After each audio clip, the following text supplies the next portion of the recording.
നമസ്കാരം, welcome to the India press. എൻ്റെ പേര് കൃഷ്ണരാജ്. നിങ്ങൾ ഒരു എയർഫോഴ്സ് ജോലി സ്വപ്നം കാണുന്ന ഒരാളാണെങ്കിൽ, എയർഫോഴ്സിൽ ഒരു ഓഫീസർ ആവുക എന്നുള്ള ഒരു ആഗ്രഹം നിങ്ങളുടെ മനസ്സിൽ ഉണ്ട് എങ്കിൽ അതിനുള്ള ഏറ്റവും മികച്ച അവസരമാണ് ഇപ്പോൾ മുന്നിൽ വന്നിരിക്കുന്നത്. Air force common admission test. Indian എയർഫോഴ്സിലെ ഒരു ഓഫീസർ ആകുന്നതിനുള്ള ഏറ്റവും മികച്ച ഒരു അവസരമാണ് എയർഫോഴ്സ് കോമൺ അഡ്മിഷൻ ടെസ്റ്റ് അഥവാ FCAT എന്ന് പറയുന്നത്. അപ്പോൾ ഇതിനുള്ള മികച്ച സമയം അല്ലെങ്കിൽ ഏറ്റവും സുവർണ്ണ സമയമാണിപ്പോൾ.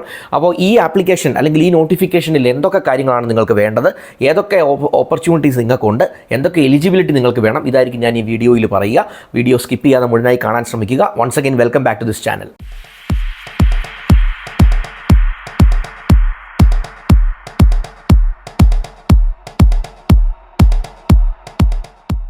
ഇൻട്രൊഡക്ഷനിൽ ഞാൻ സൂചിപ്പിച്ചതുപോലെ തന്നെ FCAT എന്ന് പറയുന്നത് എയർഫോഴ്സ് കോമൺ അഡ്മിഷൻ ടെസ്റ്റ്. ഇതിലൂടെ ഇന്ത്യൻ എയർഫോഴ്സിലേക്കുള്ള ഓഫീസർ തസ്തികയിൽ കാൻഡിഡേറ്റ്സിനെ സെലക്ട് ചെയ്യുന്ന ഒരു ടെസ്റ്റ് കൂടിയാണ്. ഇതൊരു ഷോർട്ട് സർവീസ് കമ്മീഷൻ മാതൃകയിൽ ഉള്ള സെലക്ഷൻ ആണെന്നുള്ളത് മനസ്സിലാക്കാം. ഇതിനകത്ത് ഇപ്പോൾ 2024 വിളിച്ചേക്കുന്ന ഈ ആപ്ലിക്കേഷനിലെ കോഴ്സ് സ്റ്റാർട്ട് ചെയ്യുന്നത് 2026 ജനുവരിയിലായിരിക്കും എന്നുള്ള കാര്യം മനസ്സിലാക്കുക. അതുവരെയുള്ള പ്രോസസ്സുകളെല്ലാം കുറേ കാര്യങ്ങളെല്ലാം ഉണ്ട്. അതൊക്കെ ഒന്ന് മനസ്സിലാക്കി വെക്കാനും അവരുടെ നോട്ടിഫിക്കേഷൻ ഡീറ്റെയിൽഡ് ആയിട്ടൊന്ന് കാണാനും ശ്രമിക്കുക. 2 മേഖലകളിലാണ് ഇതിനകത്ത് ആപ്ലിക്കേഷൻ ഇൻവൈറ്റ് ചെയ്തിരിക്കുന്നത്. ഒന്ന് ഫ്ലൈയിങ് ബ്രാഞ്ച്, രണ്ടാമത് ഗ്രൗണ്ട് ഡ്യൂട്ടി. ഈ 2 ഓപ്ഷനുകളാണുള്ളത്.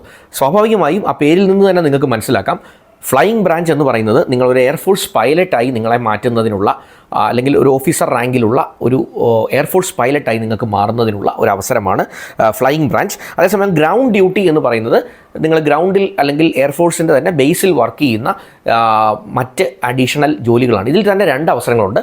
ഒന്ന് ടെക്നിക്കൽ, രണ്ടാമത് നോൺ ടെക്നിക്കൽ. അപ്പോൾ ഗ്രൗണ്ട് ഡ്യൂട്ടിയിൽ തന്നെ ടെക്നിക്കൽ ജോബ്സും ഉണ്ട്, നോൺ ടെക്നിക്കൽ ജോബ്സും ഉണ്ട്. അപ്പോൾ ഇത്തരത്തിൽ ഉള്ള അവസരങ്ങളാണുള്ളത്. അപ്പോൾ ഇതിനെ ഓരോന്ന് ഞാനൊന്ന് എക്സ്പ്ലെയിൻ ചെയ്തു പോവാം.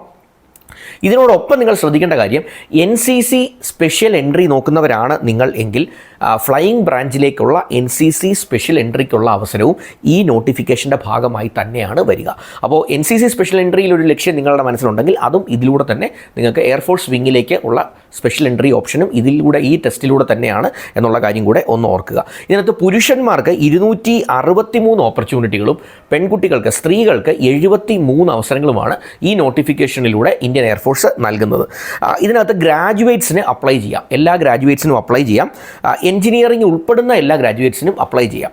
പക്ഷേ ഒരു കാര്യമുള്ളത്, അൺമാരീഡ് മെൻ ആൻഡ് വിമൻ എന്ന് പ്രത്യേകം പറയുന്നുണ്ട്. അവിവാഹിതരായ പുരുഷന്മാരും സ്ത്രീകളും, അതും ട്രെയിനിങ് പീരീഡിലും നിങ്ങൾക്ക് വിവാഹിതരാകാനുള്ള അവകാശം ഉണ്ടായിരിക്കുന്നതല്ല. ഈ പ്രോഗ്രാമിൽ എൻറോൾ ചെയ്യുന്നതിൻ്റെ ഭാഗമായി നിങ്ങൾ എഗ്രി ചെയ്തുകൊണ്ടാണ് നിങ്ങൾ എൻറോൾഡ് ആകുക. അപ്പോൾ ഈ ട്രെയിനിങ് പീരീഡ് കഴിഞ്ഞ് നിങ്ങൾ പാസ് ഔട്ട് ആകുന്നത് വരെയുള്ള സമയം നിങ്ങൾ സെലക്റ്റഡ് ആവുകയാണെങ്കിൽ you need to stay unmarried എന്നുള്ള കാര്യം പ്രത്യേകം ഓർക്കുക. അതിനുശേഷം മാത്രമേ നിങ്ങൾക്ക് മാരേജിലേക്ക് പോകാനായിട്ട് സാധിക്കുകയുള്ളൂ. വൺസ് യു ഗെറ്റ് കമ്മീഷൻഡ് എന്നുള്ളതാണ് അതിനൊരു ഉദ്ദേശിക്കുന്നത്. അതിൻ്റെ അകത്ത് മറ്റൊരു കാര്യമുള്ളത്, ഇതിൻ്റെ ഏജിനകത്തും 2നും ഡിഫറൻ്റ് ആണ്. അതായത് ഫ്ലൈയിങ് ബ്രാഞ്ചിനും ഗ്രൗണ്ട് ഡ്യൂട്ടിക്കും 2 തരത്തിലുള്ള ഏജ് ലിമിറ്റ്സും അവർ പറയുന്നുണ്ട്. അതായത് ഫ്ലൈയിങ് ബ്രാഞ്ചിന് ഏജ് ലിമിറ്റ് വരുന്നത് 20നും 24നും ഇടയ്ക്ക് പ്രായമുള്ളവരായിരിക്കണം ആസ് ഓഫ് 1 January 2026. 2026 ജനുവരി, അത് പ്രത്യേകം ഓർക്കണം, 25 ജനുവരി അല്ല, 2026 ജനുവരിയിൽ നിങ്ങളുടെ പ്രായം 20നും 24നും ഇടയ്ക്കായിരിക്കണം. ഇനിയും GDCAയുടെ ഒരു CPL നിങ്ങൾക്കുണ്ടെങ്കിൽ, CPL എന്ന് ഉദ്ദേശിക്കുന്നത് കൊമേഴ്ഷ്യൽ പൈലറ്റ് ലൈസൻസ്, അതായത് കൊമേഴ്ഷ്യൽ വിമാനങ്ങൾ പറപ്പിക്കുന്നതിനുള്ള പൈലറ്റിനെ നമുക്ക് CPL അല്ലെങ്കിൽ ലൈസൻസിനെ CPL എന്ന് വിളിക്കാം. PPL is private pilot licence and CPL is commercial pilot licence. അപ്പോൾ ഇന്ത്യയിലെ GDCA നൽകിയിട്ടുള്ള ഒരു കൊമേഴ്ഷ്യൽ പൈലറ്റ് ലൈസൻസ് ഉള്ള ഒരാളാണ് നിങ്ങളെങ്കിൽ നിങ്ങൾക്ക് 2 years റിലാക്സേഷൻ കിട്ടും.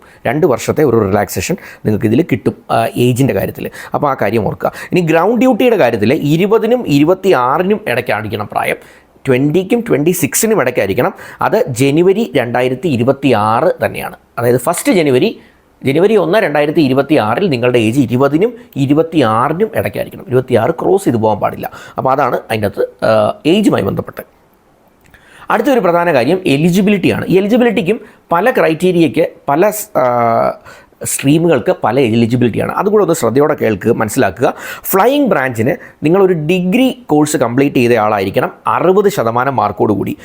അത് അല്ല എങ്കിൽ ഈ 60% മാർക്കോടെ ഒരു ഡിഗ്രി നിങ്ങൾക്ക് ഇല്ല എങ്കിൽ എയറോനോട്ടിക്കൽ സർവേ ഓഫ് ഇന്ത്യ അല്ലെ institution of engineers associate membership വിഭാഗത്തിലുള്ളവരാണെങ്കിൽ നിങ്ങൾക്ക് സെക്ഷൻ എ ബി എക്സാം ഇവരുടെ പാസ്സായിരിക്കണം. അതായത് എയറോനോട്ടിക്കൽ സർവേ ഓഫ് ഇന്ത്യ അല്ലെങ്കിൽ ഇൻസ്റ്റിറ്റ്യൂഷൻ ഓഫ് എഞ്ചിനീയേഴ്സ് ഈ രണ്ട് ഏതെങ്കിലും വിഭാഗത്തിലെ section A and B test നിങ്ങൾ ക്ലിയർ ചെയ്തവരായിരിക്കണം, എക്സാം പാസ്സായവരായിരിക്കണം. അല്ല എങ്കിൽ ഡിഗ്രിയിൽ 60% മാർക്കുള്ളവരായിരിക്കണം.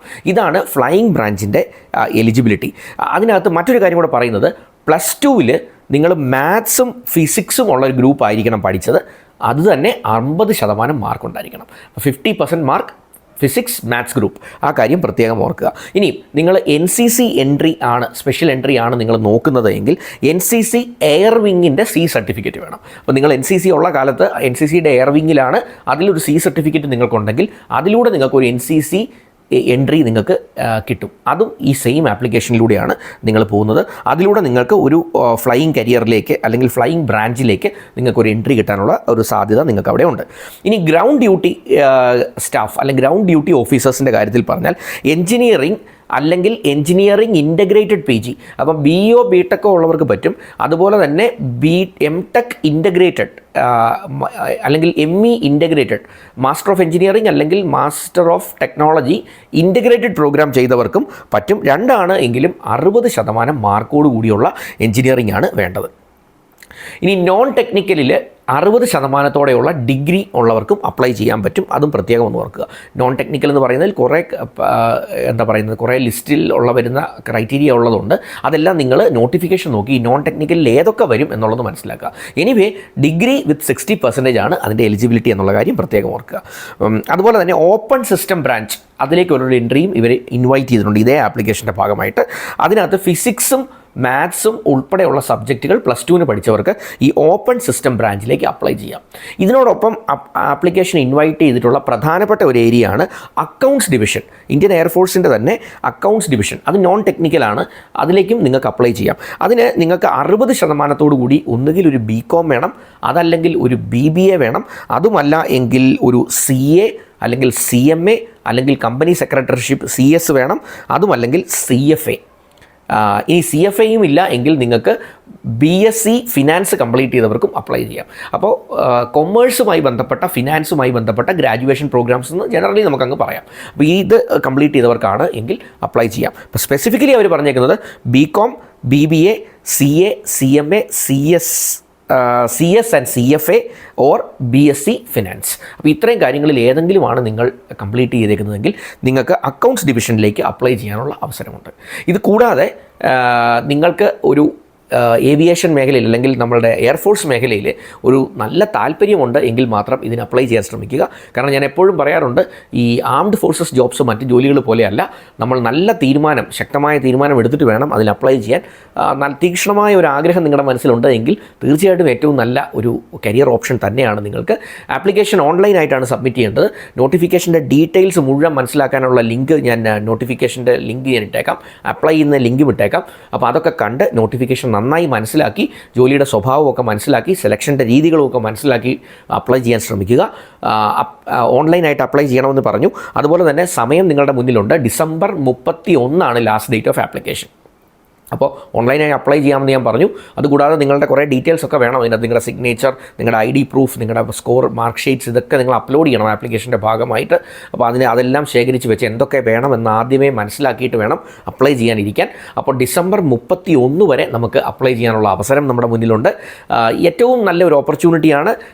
അതൊന്ന് അപ്ലൈ ചെയ്യാൻ സാധിക്കട്ടെ എന്ന് ആശംസിക്കുന്നു. നിങ്ങൾക്കിതിൽ വിജയം കണ്ടെത്താൻ സാധിക്കട്ടെ എന്ന് ആശംസിക്കുന്നു. എൻ്റെ വീഡിയോ ആദ്യമായിട്ടാണ് നിങ്ങൾ ഈ ചാനലിലൂടെ കാണുന്നതെങ്കിൽ ദയവായി സബ്സ്ക്രിപ്ഷൻ ബട്ടൺ ഒന്ന് ഹിറ്റ് ചെയ്ത് ചാനൽ ഒന്ന് സബ്സ്ക്രൈബ് ചെയ്യാൻ ശ്രമിക്കുക. എല്ലാ ദിവസവും 2 അതിലധികമോ വീഡിയോസ് ഞാൻ തൊഴിലവസരങ്ങളുമായി ബന്ധപ്പെട്ട് എഡ്യൂക്കേഷണൽ അപ്ഗ്രേഡുമൊക്കെയായി ബന്ധപ്പെട്ട് പോസ്റ്റ് ചെയ്യാറുണ്ട്. അതൊക്കെ നേരിട്ട് നിങ്ങളിലേക്ക് തന്നെ എത്തിച്ചേരുന്നതാണ്. Once again thanks for watching and wish you all the best.